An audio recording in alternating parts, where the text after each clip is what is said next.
Hello, this is Gerald Van Was. The meaningful of words that have an association with something physical is, of course, that they provide us a physical representation of that object. Words like me and you more say something about not a real direction of it is a direction towards me or a direction towards you, but it's more an expression of how we see this starting point in language from where we have a starting point of I or me, and where we have in our conversation a starting point for what we consider to be something of you. This distinction is a language distinction, and this language distinction is described also in the letter positions. And my theory says also, and proves by certain associations, that it follows that logic, that it also makes it fit to the representation of the orientation we have upon that word and the orientation it gives us. It might be very interesting to see that in the logical system that is used in different languages, the approaches are just slightly different. Some words are quite the same, but other words have a different mentality. Maybe also because the people they start in a different region. Because I also have a small study in my book there. They have a different region with different circumstances, and they can allow themselves to give it a different approach of a way of thinking that is, could give maybe some more time to the processes, or really have to have very direct decisions when it's, for instance, more hotter climate, or when the climate is more near to the equation. There are differences in language that you can notice. It's one of the studies I have there. But it is interesting to see the differences in, for instance, the languages French, Dutch, German, English, and Chinese, considering me and you, or I and you, how the approaches are quite different in the starting point, but in the you they are quite similar, actually, or comparable. So let's have a look to all the words that are used. And my foundation to base myself upon is a theory of balance, of a kind of yin and yang balance, and also points in space that we orientate ourselves and that we base upon ourselves. And the self-organization principle is used there to give it a balance. Maybe if you really want to have more, that I give some time, so why it is embedded in these frequencies, the lower frequencies, the higher frequencies, the responses in the higher frequencies, how this whole system also can be visible, can be visualized in the frequencies. I can provide that to you, but I will not give you too much theory in this one. I just make the conclusions. I just tell you there are these three regions of orientation. So the spatial orientation, the movement part, where you see the changes, and the adaptation towards the more general focus that we see. Okay, but where do I have to give it a little bit more additional attention, that we figure out where more or less the position in time and space should be at this moment. There are different ways of thinking in these three levels, and there are letters that fit into these categories. And the categories are also geometrical, horizontal, vertical, diagonal, and in balance, of course, also of starting points in the middle, in the material, and at the edges, at the border, and at the definitions of the border. The definitions of the starting points start first towards the limits and limitations that we encounter in the third position always. It's 3 times 3 positions, and there we can put the letters into it and see how the balance is worked out. That's basically the theory. I don't have to learn it, but I can already give you an example of a conclusion where this conclusion comes from. It will take us too long if I put too much attention, give too much attention to this in this video, so I will just go to the conclusions. And of course, I will add all the letters in this of the sounds into this position, these positions in the correct positions with the right balance, so that you can see also how the balance is really worked out and considers a spatial frame, a time frame, or a contextual frame in that matter. And we start with the Chinese word, which is "wo" for I, and it very much fits to the basic orientation of the whole Chinese script, which is based around a script and with the sounds as a secondary attention. Of course, you first hear the sounds, but you have to give it a context, so the context can be derived from it, and the context is also described in characters, and the characters really explain what needs to be done and in which direction to go to, or in which context we are using the sounds, because the sounds alone are not enough to understand the words, and that makes it a bit difficult. And all the words and characters that are used in the Chinese scripts are about that position where you now see the O, that position where it defines what you need to do to have all the conditions together, that you see what you need to do, how you have to behave towards it, what are the conditions of the things that are into a whole cycle of events in balance, how we have to look at it and see it in balance, and how we have to behave towards it so that it remains in balance, and so that we can see its full reality, so also that it will remain in balance. It's very much the approach. This yin yang approach is really focused upon the final result that makes it a balanced result. So of course this will be different from the Western languages, which have a different approach, which is more focusing upon, I will have a definition and I will start from there and see where it goes. It's a completely different mentality. Of course, I, as an idea, in language and so on, will also be different. And I will explain myself that it will fit to this structure which is really based upon what do I need to do in my focus on all the timed principles and processes that are around me. How do I behave towards it, that I also respect it and keep on working towards it. So the I position will be of a lesser strength, considering an ego-driven basis. It will be a communal interest that is guided beyond it, an interest in that the processes should be going on and be fruitful and continue to be fruitful, not just for someone's benefit but for everyone's benefit. That's behind the scenes. This mentality will be there. Also in the I position, it will be there. Both letters are about timing also. So we also focus upon how do we see things in a time frame, not in a spatial frame, not in what kind of object do I have here, what can I do with it.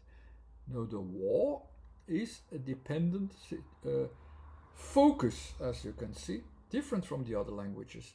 And I will explain it a little bit more how it works. So the "w" is basically this wave, which at the end of the cycle, in my scheme you can see where it is, the end of the cycle, it is lingering on, it has some energy left over, and that's the kind of realization that in the time frame I focus upon, but what is lingering on? So I have this time frame. The "wo" is the tone goes down to the reality of things and goes to immediately to the result of things, of the conditions that we have in the reality, of what it brings forth, of what lingers on.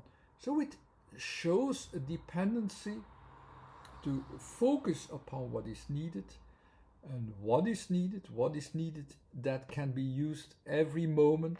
Here, no ego is involved. So that's the focus of I. Wo is the person's focus. It's not the person itself, it's the personal focus upon what can I do. It's almost like a question.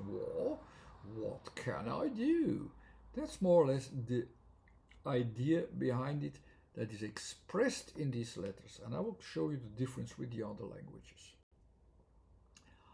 Compared to English, for instance, it's I.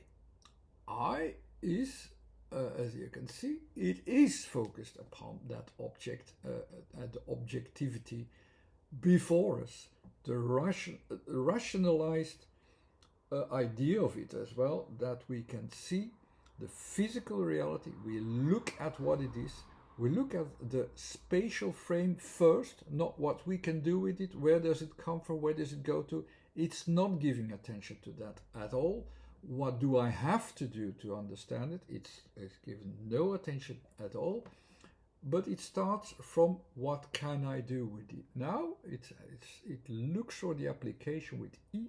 E is about the context. The context says, in my context that I have now, let's look at what I have here at this moment.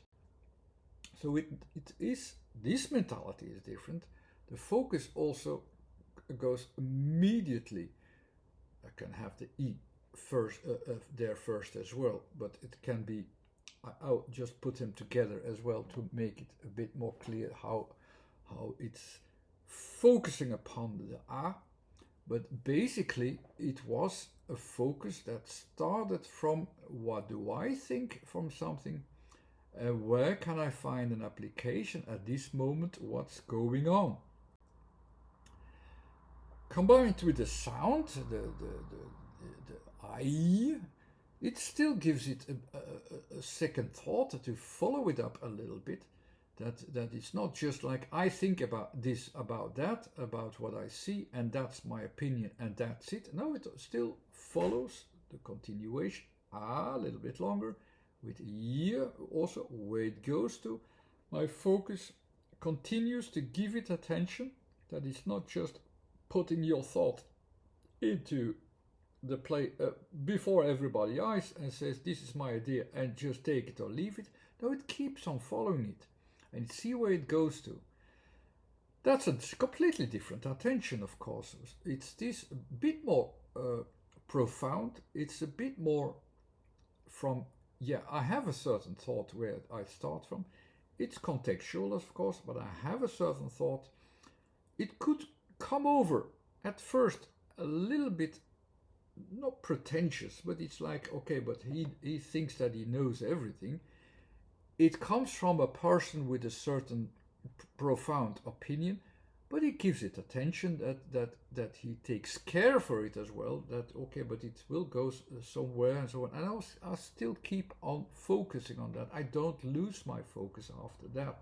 So it is protected, that it's not an ego thing when something is rationalized and an idea is brought forward, that it's put into the placement somewhere. No, it's still following it up. The German word ich also starts from that I, but with C it is, with the C there as a second letter, it is somewhat checking out what is, it's already immediately checking out, yeah, let's see what works there. And the context is the H and the sound as well.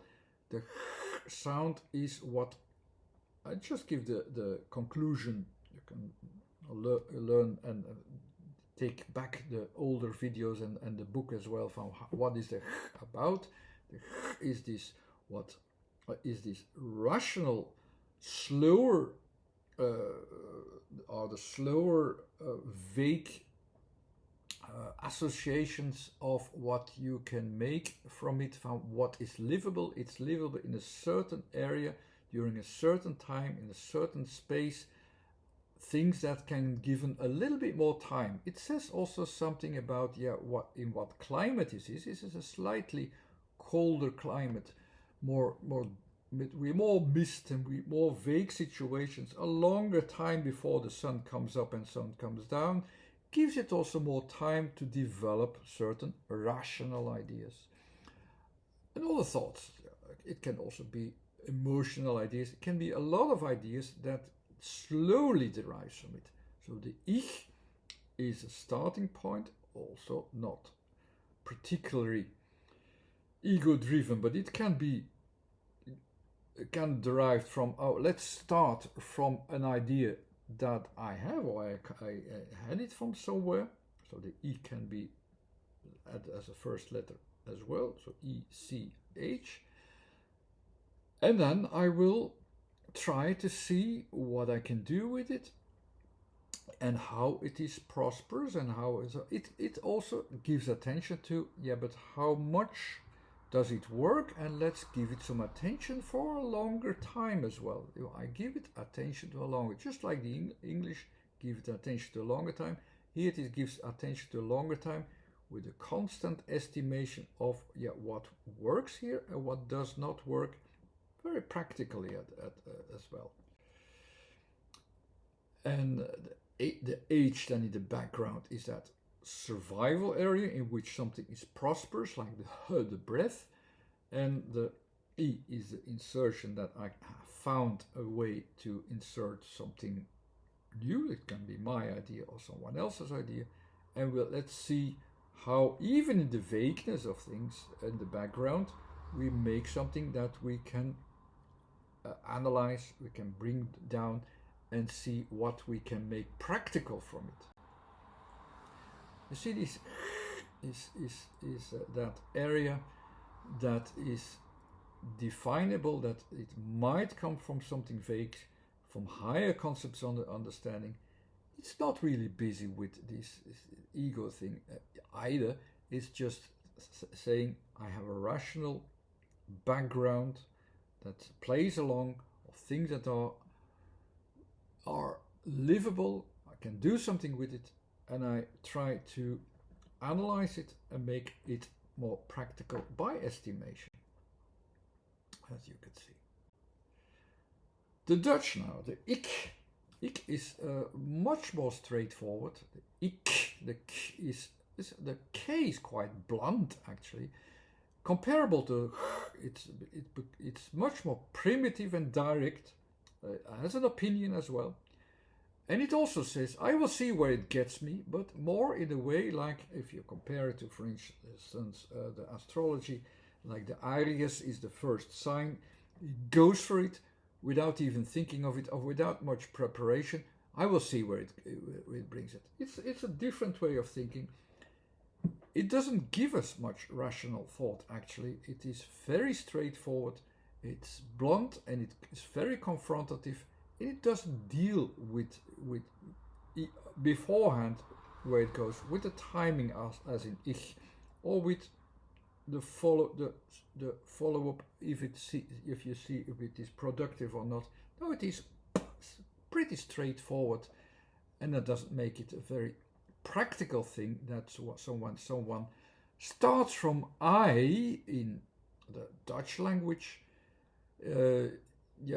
I don't expect a lot of common sense in conversations when someone starts from I in that particular language, for multiple reasons that I say this. But okay, that's another matter. You can still break that open if you want, but that's the basics of that language.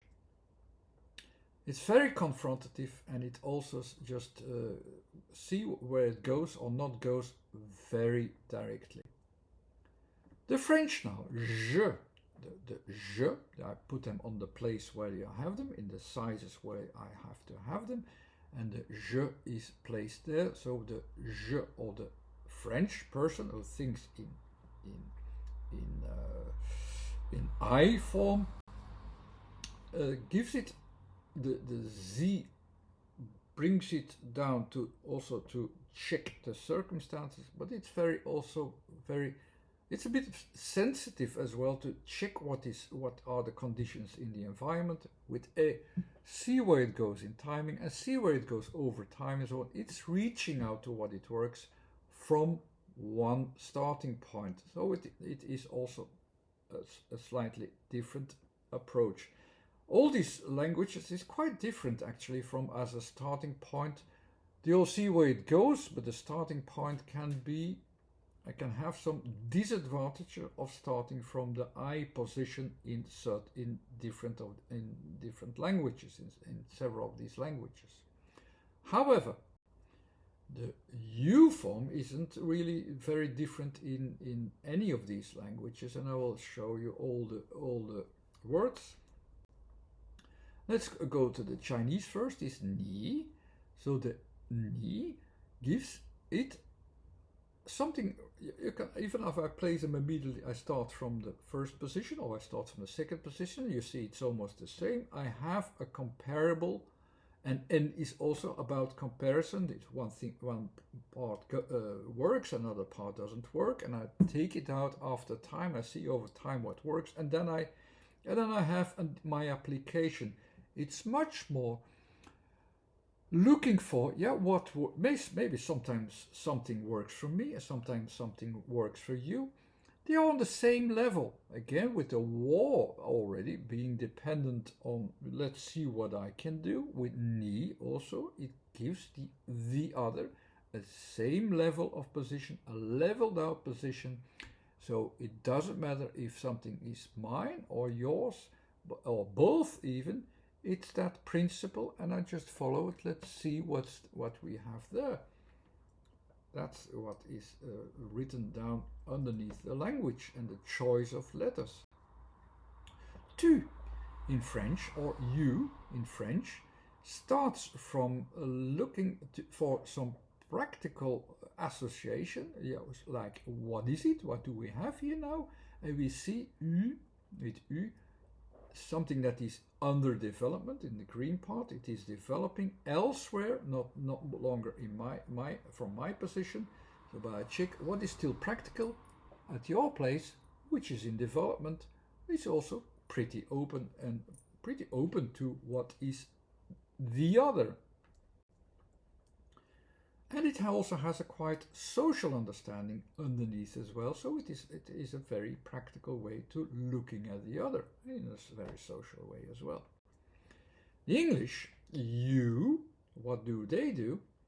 They check with you, with an understanding also from let's check out what's still going on somewhere and where it is going, what things are going. All of it is in these green zones. If you look at my theory, so it's all growing and further on, and then you have the O, where things can become meaningful, and U, where things are still developing. Also there, let's just see, okay, how far, and then when I look at the other, how far can I use it? How far does that go? It's still about from an understanding from one person, but it checks at the other person, okay, but what is there interesting there? So it is interested in the other, it checks what it is, and it sees what is in development, what are the moments that are taken out and not taking themselves out, or prosperous as well, and they check what's going on in the other person. That's the mentality in the usage of the word by using these three letters. The German then, he uses du. So when have in a familiar ways, because you still have sometimes they also use the word. They have actually two levels of scores. So du you use with friends, with you cannot say. For instance, to a person when it is a respectful person or in a higher order, or it's a boss or something, they never say do or you. There is you in a more polite way. You can also say z, but I didn't work out the z here. Here it's a familiar version, do. Do, what does that say? Do, that is checking out what kind of time frames there exist in the other, in the bridge towards the other, in what is developing towards the other, so that I can learn to understand and see what is developing there. So it is a kind of attention. Let's see what is developing as well, as a kind of bridge as well. So that's how you can understand it. Jij, or in Dutch, so it's a little bit different in the Dutch part in Holland or in the Dutch speaking areas in Flanders in Belgium. In Dutch speaking areas in Holland, above a certain language border, they pronounce it as jij with an extra y attention. And the Flemish part, it just say yeah, without a y, extra y. But the balance is already there. It's just with the extra g, it gives it an opportunity. I've written that down in my book, that it looks for what is working well between us, what is working well between the systems, what can we do, what is the practical way that everybody understands each other. It is like looking for a common rules that work well. Jij here is a kind of comparison of that the things where I start to reason from the I position, are compared to what is expressed in someone else. So what I make from it, or what I come from, how does that reflect in your position? So the G checks really out what works for both of us. Again, in E, in the position that we can have it anew in every situation, again and again. That kind of comparison. These images, they were there to help actually as a kind of expression of the focuses that are used in each of these words. Words like you and me, or I and you, are really expressions in language of a starting point, and is a starting point of